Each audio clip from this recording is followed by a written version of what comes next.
E aí dava um efeito assim de túnel do tempo, viagem intergaláctica. Deus me livre, eu detestei, eu vou morrer, né? É muito cansativo. Mas passou 3 dias, eu falei, gente, eu quero de novo. Aquilo pra mim abriu uma coisa na minha cabeça. Falei, então tá, então já que pode, vamos.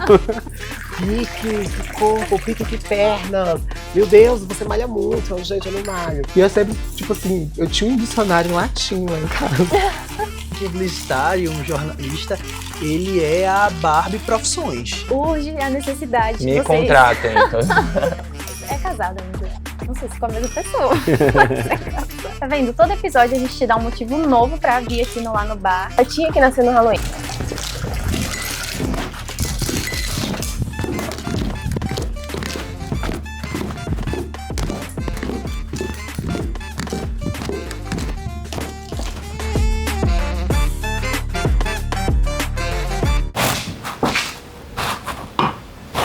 Você está tomando mais uma dose do Pode Ir Lá, o podcast criado e desenvolvido pela agência MetaFox com o Lá no Bar, que fica aqui na 413 Sul. Então senta com a gente para conversar um pouco sobre empreendedorismo, entretenimento, saúde e cultura em meio à comunidade LGBTI. Tudo isso acompanhado de gelo e limão. Hoje, só para variar, a gente tem mais uma figura ilustre aqui no Pode Ir Lá com a gente. A gente vai receber uma figura célebre. Ela é comunicadora, DJ, digital influencer, cantora, organizadora de eventos e muito mais, além de rainha da colmeia. A gente tá falando, logicamente, da Piqueneia. Ai, que loucura, gente. Pode ir lá. Que prazer estar aqui com você, Grazi, com toda a Igualmente, equipe. Que lindo, amei esse projeto. E você, ó, falou muito bem aí. Obrigada. Tem tudo isso e mais um pouco da Piqueneia. Assim, a Pique já é figurinha... Qual é o nome? Figurinha... Carimbada. Carimbada aqui do Lá, então você tá em casa hoje, né? Eu tô, A gente. gente só Isso tá aqui. de uma forma diferente, mas geralmente você tá aqui fazendo as apresentações, DJ também. Já toquei no Lá no Bar, toco também. Faço um bingo recreativo, que é um momento de entreter, né? Que é uma pausa entre o Just Dance e o karaokê, aí entra a Piqueneia com esse bingo de brincadeira, que é cartelinha gratuita, tudo só pra passar o tempo. E vale os prêmios, que são esses drinks maravilhosos do Lá no Bar, e os petiscos também, eu amo. Tá vendo? Todo episódio a gente te dá um motivo novo pra vir aqui no Lá no Bar. Então, assim, se vocês ainda não estão convencidos de que o Lá é o bar mais divertido da cidade, eu já não sei mais o que fazer, Pique. Assim, ele abre todos os dias, ele tem 1 bilhão de coisas diferentes pra fazer aqui. E só tem gente bonita. Tem mais alguma coisa que te impeça de vir no Lá? Não tem, né? Não Concordo com tem. você. O Lá é incrível, fora que é todo instagramável, né? Tem a escada mais famosa de Brasília. Onde você vai, se você vai ao banheiro, qualquer cantinho que você vai Lá no Bar, dá pra fazer aquela selfie, aquela foto linda pra postar depois nas suas redes sociais. Mas então agora vamos falar um pouco sobre a Pique mesmo, né? Pra dar início e contextualizar quem ainda não conhece a Piqueneia de algum jeito, me conta um pouco sobre como e quando nasce a Pique. Então, a Pique, euzinha, né? Nasci no dia 15 de fevereiro de 2013, né? Que foi quando, um ano antes dessa data, um ano e pouco atrás, eu tinha perdido minha mãe, né? E veio a Piqueneia para mim em uma brincadeira, digamos. E eu entrei me inscrevi para um teste para escolher a nova drag da Victoria House, a extinta Vicky, né? Que muita gente conhece, mora no meu coração. E não tinha mais como entrar nesse concurso. E aí eu fiquei no pé de um dos sócios de lá, né? Ai, por favor, deixa. E aí ele conseguiu me encaixar e eu fiz uns testes para ser assistente de palco da apresentadora na época, que era a Aretusa Love, que hoje está no SBT, tudo, né? E eu tava lá e fiz esse teste de assistente de palco. E a Piqueneia foi vindo. E hoje se tornou, assim, muita coisa. Você apresentou o que lá Na Vicky eu apresentei vários shows, né? De todos os artistas que você possa imaginar. E também várias subcelebridades, ex-BBBs, de tudo. Fiz entrevista com muita gente, tem o canal no YouTube, né? Com muita gente, eu fiz tudo que artista eu fiz. E apresentava shows, apresentava brincadeira, apresentava show de drag. Apresentei muita coisa, gente. Tem é um currículo assim enorme. Eu lembro que quando eu tava fazendo a pesquisa para poder criar o nosso roteiro de hoje, quando eu passei assim os olhos na sua entrevista com a blogueirinha, eu falei, não, gente, tô lidando com gente grande aqui. Piqueneia é de tudo um pouco, gente, assim. Sim, teve com a blogueirinha, com o Pablo Vittar algumas Pablo. vezes, Glória Groove, Isa, Carol Conká, Kaia Conk, Lia Clark, aí tanta gente. Como que foi todo esse trajeto para poder começar a trabalhar com influência digital, com artista? E como você se sentiu com tudo isso? Então, Grazi, eu não me intitulo, eu não falo, eu não digo assim, ai que eu sou uma influencer digital, porque influenciar é algo muito sério, né? Muito delicado também, porque as pessoas que nos seguem e tudo ficam de olho, e eu morro de medo de querer mostrar algo que não é aquilo, mas eu vivo minha vida tranquilamente. Quando começou, foi em meados de 2015, 15 para 16, eu fui com um outro sócio da Victoria House pro São Paulo Fashion Week, a primeira vez. E eu fui a alguns eventos do São Paulo Fashion Week e a gente começou com a brincadeira de drag blogueira. E aí eu fiquei com esse drag blogueira, que tinha a época do blog, vlog e tudo, e eu fiquei drag blogueira. E comecei a brincar com isso, só que o negócio foi crescendo. Nisso, nós, algumas drags aqui do DF, fizemos os Montadas para o Bem, que a gente arrecadava na época do frio, cobertores, roupas e tudo, e fomos doar para as pessoas em situação de vulnerabilidade. Essa palavra vai ser difícil. Vulnerabilidade, pessoas em situação de rua, e doamos. E eu comecei a ver que de 2015 para cá, as pessoas começaram a me ver com um olhar de nossa, a Piquinéia usa isso, a Piquinéia usa aquilo, ela compra isso, ela come aquilo, ela vai em tal lugar. E eu comecei a ver isso, eu falei, epa, tem alguma coisa acontecendo. Então foi aí que eu comecei a ter um pouco mais de cuidado, porque eu tenho seguidores de todas as idades, de todas as religiões, de tudo, assim, entendeu? Você alcançou um número muito grande e há de se ter uma responsabilidade, né? Sim. Mas esse processo também de criar essa visão crítica sobre o seu trabalho também. Porque a gente tem que ter, né? Essa coisa de, não, eu tenho que ter responsabilidade sobre o que eu falo, sobre o que eu faço. Como que foi isso também? Essa responsabilidade, até hoje, já são 11 anos trabalhando na noite com a arte, com a cultura, né? E para as pessoas. Então, tem que ter muito carinho. É carinho mesmo, e verdade. Eu costumo falar que quando eu pego o meu telefone para falar com o pessoal que tá do outro lado da telinha, eu tenho que estar me sentindo aquilo de verdade, sentindo que é a verdade para eu passar. Se eu tiver que falar de algo e eu não estiver sentindo aquilo, eu prefiro não falar. Eu prefiro não abrir minha boquinha, porque senão não vai passar a verdade. É engraçado que eu sou uma das poucas drags que não usa, por exemplo, lente de contato no olho. Porque a gente já se transforma tanto, tem umas que se transformam muito, que nem a gente reconhece quando não tá. E eu gosto de passar a verdade com o olhar. O olhar entendeu? não mente, né? Verdade. De passar. Então eu escolhi que a minha drag não usasse lente de contato nos olhos para ser alguma coisa mais pura, mais verdadeira, ou algo, ou a única coisa, pelo menos, porque o resto é maquiagem, cabelo, roupa, tudo. E eu tenho esse cuidado. Como eu falei, eu tenho público de todas as idades. E por mais que nas minhas redes sociais eu posto umas brincadeiras, às vezes, um pouco picante e tal, mas eu tenho cuidado para não ser demais. Porque as pessoas cobram, entendeu? Cobram tudo. Cobram quando você tá triste, elas cobram. Quando você tá feliz, elas cobram. Quando você fala algo, ou deixa de falar algo também. Porque tem coisas que eu não quero falar sobre tal assunto e eu não me sinto obrigada a falar. Existem algumas pessoas que defendem sobre isso, de como você se propôs a ser uma figura pública, logo tudo seu deve ser público, ou tudo seu deve ser imediato.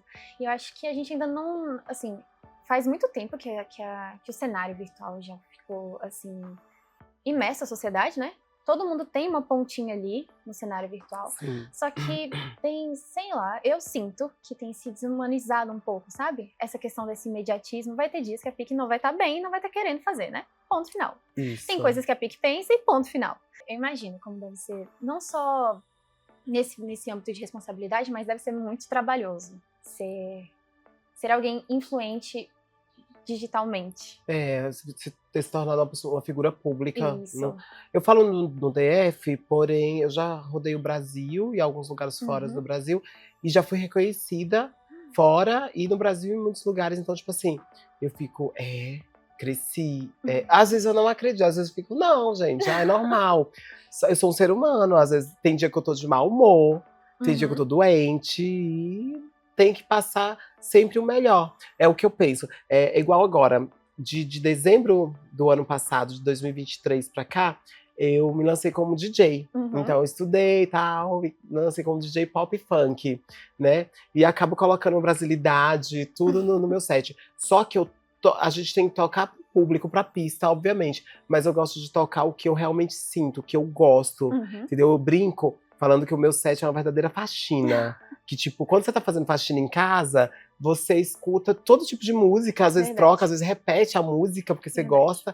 E o meu set é isso, mas é o que eu sinto e eu passo. Então, se eu tô sentindo aquilo, seja em qualquer área, eu gosto de sentir de verdade pra passar pro meu público, pra passar pras pessoas que me acompanham, entendeu? E Você assim, também tem 7 músicas?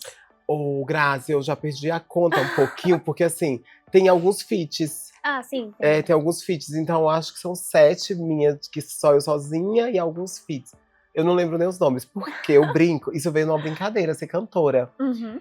Um belo dia, um amigo, que hoje se tornou amigo, o Pietro Pena, que é o maravilhoso Pedro Pena, Pietro, tudo, ele é artista também, veio e falou: ai, canta funk. Eu falei: amor, não canto nada. Com essa minha voz de taquara rachada, não canto nada.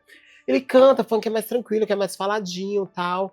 Aí ele foi na minha casa pra gravar, pra passar a voz pro computador, da letra da música, pra gente ver se ornava.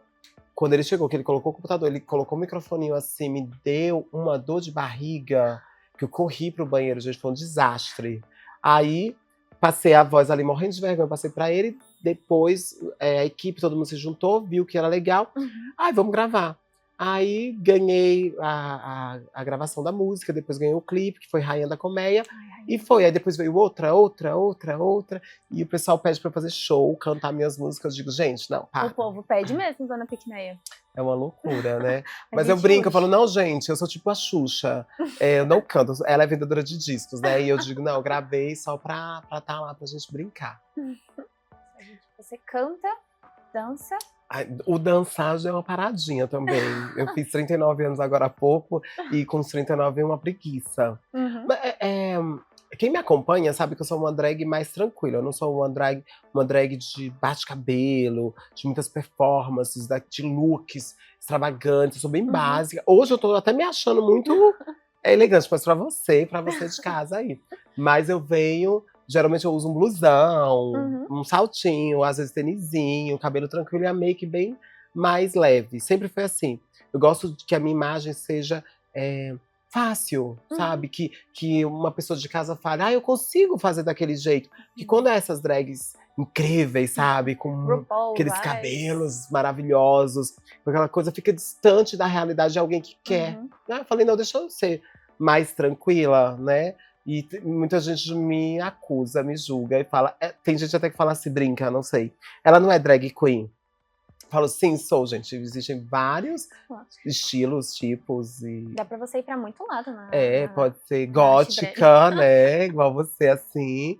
E só faltou batom preto, gente. Concordo. Né? Mas a unha tá impecável. Tá pretinha também. E ainda tá comportada, geralmente ela tá enorme, assim. Hoje em dia você faz apresentações de DJ?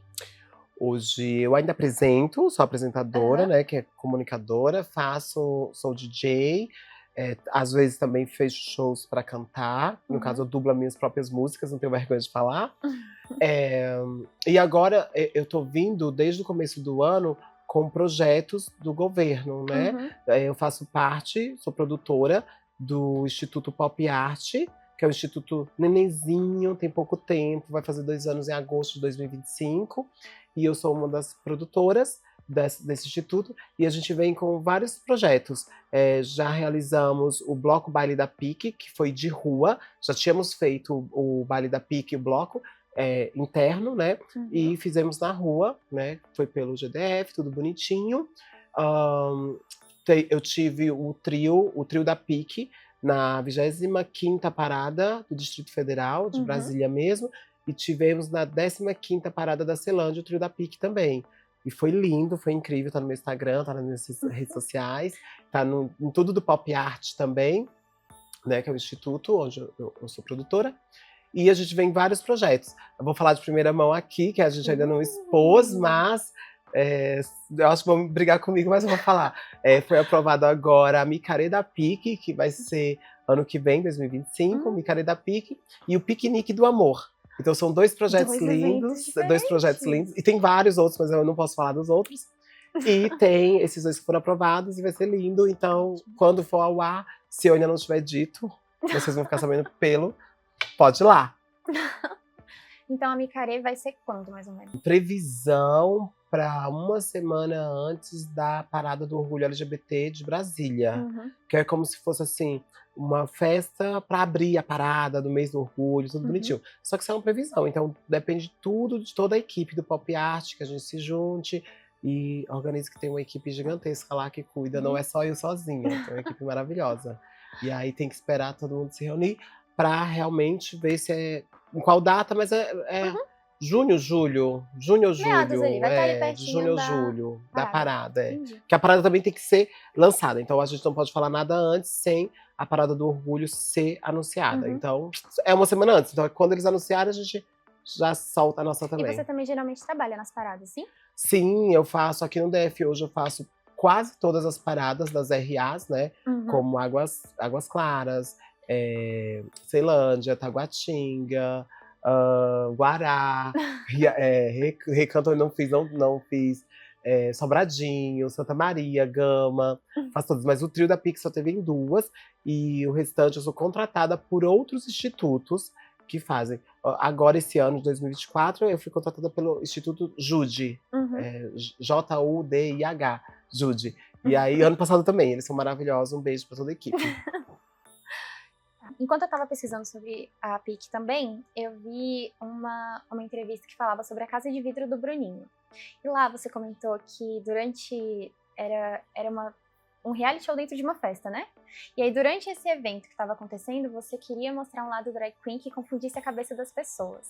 E eu fiquei um pouco curiosa para saber qual é esse lado. Você consegue contar pra gente? Então, tinha várias meninas, né? Moças, mulheres maravilhosas, lindas, incríveis, sexy, sensuais, maravilhosas. E eu fui também no estilo. Eu falei, agora eu quero deixar o público confuso. Ela é muito parecida com elas também, tipo assim. É por causa do... Então, ao mesmo tempo que você defende aquilo de ser acessível e pura e tudo, você queria se adequar ao...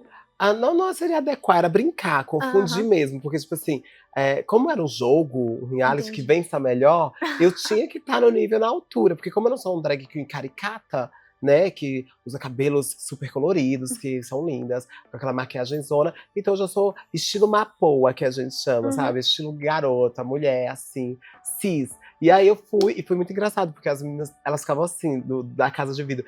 Pique, que corpo, pique, que pernas. Meu Deus, você malha muito. Eu, gente, eu não malho. Sou toda natural, eu sou bonita pra caramba! Ai, que linda. E sua maquiagem? Eu falo, eu tenho um maquiador. Um beijo pro meu maquiador, Victor Martins, tá comigo há 10 anos, me aturando, me aguentando. E aí, é ele que faz tudo, sabe? Tem vezes que eu digo, não quero isso, não quero essa cor, não quero isso. E ele vai usar assim.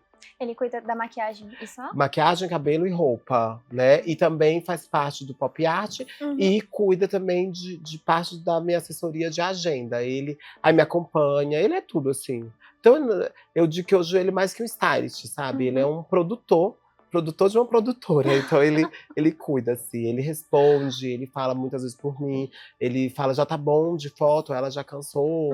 Ou, às vezes, eu tô muito suada, transpirando demais. E ela, gente, dá licença um pouquinho, que agora ela tem que dar uma descansadinha e voltar. Ele cuida... tem te acompanhado, né, em todo esse Em trabalho. tudo, gente, em tudo. Acho que... sabe tudo da minha vida. Ela sabe mais do que eu, lembra mais que eu. Às vezes eu falo, eu não lembro, igual da Casa de Vidro do Bruninho. Me deu um esquecimento e eu, meu Deus, é o Victor. Aí o Victor, tal. Lembrou. Menina, você foi, cara. Muita coisa. E uma outra entrevista que você também comentou, isso antes da quarentena. Você comentou sobre a diversidade do DF ser muito vibrante. Onde a gente consegue enxergar essa diversidade vibrante aqui? Você colocou bem. Antes da quarentena, era tudo tão mágico, tão lindo, sabe? Eu não vou falar que era fácil, porque nunca foi fácil pra ninguém, nem é. Só que tinha mais casas, tinha mais lugares pra gente mostrar nossa arte, nossa cultura. Eu acho que eu usei o vibrante porque é gostoso, é muito Narcisa, ai, que tudo, delícia, ai, que vibrante, vibração. é. Ai, que loucura! Ai, que absurdo! Ai, que frio! Ai, que Batista! Era isso. Só que depois na quarentena e pós-quarentena, tudo parou de ser vibrante, tudo deu uma caída mesmo, foi muito triste. Graças a Deus pelos lugares e pelas casas que continuaram e continuam. O Lá no Bar foi uma das casas que acolheu, que segurou e que faz isso até hoje. Às vezes pode ter artista que fala, mas queria mais e tal, só que eles fazem o que eles podem. E não é porque eu faço parte do elenco do Lá, mas eu sei, eu acompanho, conheço sócios daqui há muitos anos e sei o carinho e o esforço que eles têm para colocar os artistas pra gente ter o pãozinho na mesa, sabe? E tem outras casas no Distrito Federal que se mantiveram ou que abriram e continuam. Muito bom, então eles acolhem, cuidam e a gente vai fazendo. Porém, também vai dar parte dos artistas também para que faça isso tudo ficar mais vibrante. Às vezes fazer de qualquer jeito, porque, sou obrigada, é chato e acaba que muitas portas deixam de se abrir por culpa nossa mesmo. Então tem que ter esse cuidadozinho, sabe? Além da valorização, né? Assim, eu lembro que o Ricardo comentou muito aqui no Lá sobre o intuito do bar, do Lá no Bar, ser um ambiente seguro e que oferecesse tanta segurança quanto a diversão, né? Então, assim, é importante, porque assim, quarentena destroçou tudo, assim. A nossa vida mudou em todos os âmbitos para todo mundo. Não teve ninguém que saiu ileso da quarentena. Só que ainda assim, com todos os maus bocados que todos nós passamos, é importante que a gente continue seguindo essa proposta, né? Tanto Lá, como as pessoas, como os artistas. Eu acho que é uma coisa geral, né? Mas graças a tudo, eu costumo falar graças a Deus, em primeiro lugar, as coisas estão começando a voltar. Não voltaram ainda 100%, mas vai voltar aquela vibração que existia. Eu acredito nisso, eu acredito na arte, na cultura do Distrito Federal, acredito nos empresários, nos contratantes, em todo mundo. Então, vai dar certo e vamos que vamos. O negócio é não parar, o negócio é não desistir. Exatamente. O negócio é não dar uma de, não vai, ficar assim, não dá, gente. Desde quando você resolveu, né? A gente tem que ir pra luta mesmo. Pique, foi ótimo te ter aqui. Muito obrigada. Gente, fofíssima. Eu amei. Pergunta mais, eu quero falar. Ai, que pode ir lá. Ai, que badalo. Ai, que pode ir lá. Ai, que pode ir lá. Adorei, gente. Super divertida foi mesmo. Ótimo. Assim, igual a gente comentou com você, esse aqui não é o final do Pode Ir Lá, vão ter outras temporadas. E com toda certeza a Piquené vai estar aqui de novo, né? Por favor, contando muitas novidades, muitos babados. Eu achei que você ia fazer várias perguntas assim, picantes. Mas graças a Grazi, tá tudo sob controle. Não pode ir lá. Ai, amei, gente. E assim a gente encerra mais um episódio do podcast mais diversificado do bar mais divertido de Brasília. Eu sou a Grazi e a gente se vê lá.